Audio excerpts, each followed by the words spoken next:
It's our control. So every generation does a Haman. Now, how did Haman wanted to kill the Jews 2,000 years ago? He didn't have technology what Hitler and Shimo had. How would he do it?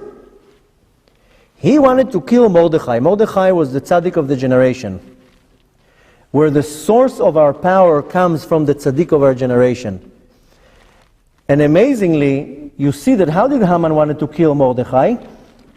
He wanted to hang him on a pole that is 50 amah high. You know what's 50 amah?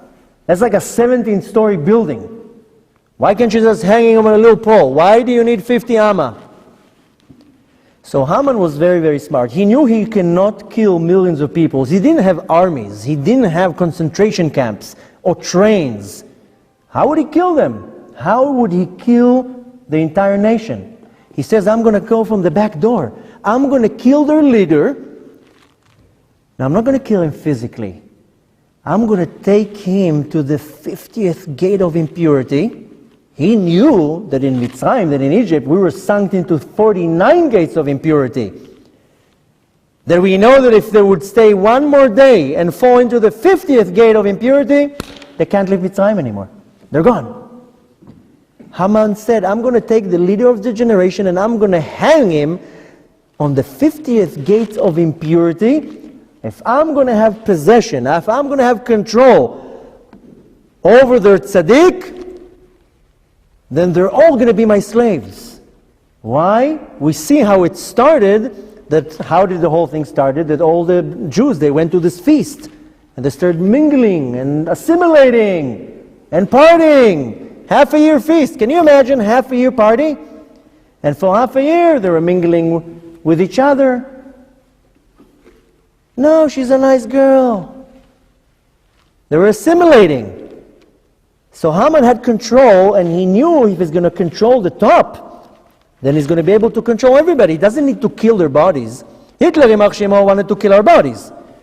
Haman was a little bit smarter. He says, I don't need the bodies. I'm going to kill their souls. And the only way for me to control them is if I go to the head.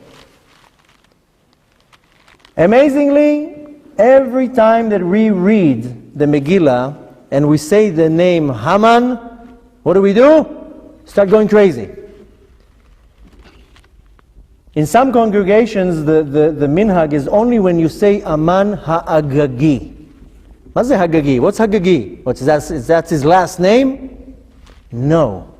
When the Zohar was talking about Milchemet Gigim, Milchemet Gog uMagog, this is what he's talking about. Haman Ha'agagi, the klipa that comes to penetrate into my brain and controls me.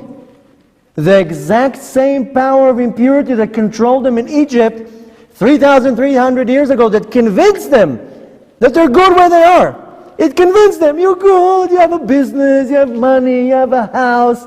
Here, take a new car. That's what we have now. That's what Haman did then. This is the klipa. That's why he's called Haman Ha'agagi. He could not kill them with machine guns.